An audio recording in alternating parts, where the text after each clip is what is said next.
Hi guys, magandang balita po na kung saan ang national government ng Pilipinas ay naglabas po ng financial assistance program na tinatawag po ito na AFLIP program para po sa mga Pilipinos na kung saan 7.5 household Filipinos po ang makikinabang po nito. So iro-roll out po ang financial assistance simula po yan ng July 2026 hanggang December 2026 ngayong taon po yan. Ito po ay hinati sa tatlong grupo. So may group 1 po yan, group 2 and group 3. So dito sa group 1, around 3.5 million household enrolled po in the Pantawid Pamilyang Pilipino program o yung tinatawag po na Poor Peace and Walang Gutom program will receive a one-time 2,000 financial assistance po yan galing po sa gobyerno. So isang beses lang po sila mabibigyan ng 2,000 pesos. So bali i-distribute po ito through their Purpose Land Bank or GCash account po yan. So dito naman po sa group 2, about 2.5 million poor and near poor household identified through the 2024 Community-Based Monitoring System or yung tinatawag na CBMS but not covered by Poor Peace or Walang Gutom program will receive a 2,000 per month from July to December 2026. So dito po sa group 2, ibig sabihin from July to December, makaka-receive po sila ng buwanang assistance po ng tig 2,000 po yan. Per household po yan. So hindi po siya covered ng Poor Peace pero ang guidelines po niyan. So ito po yung mga identified ng CBMS po yan. Di po tayo mag-apply nito.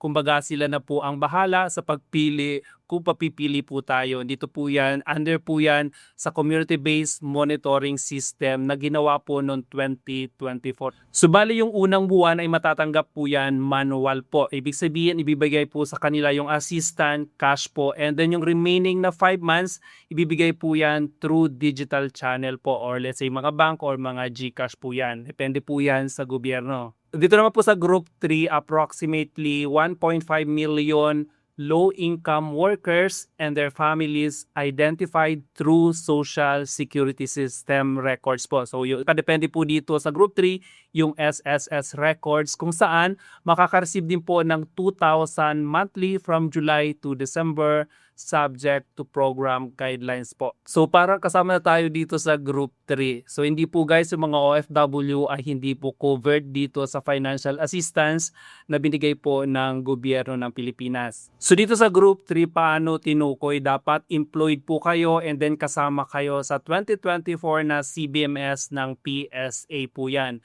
O yung tinatawag na Community-Based Monitoring System or yung CBMS noong 2024. And then the pangalawa dapat po is 20,000 and below po ang SSS monthly salary credit ninyo.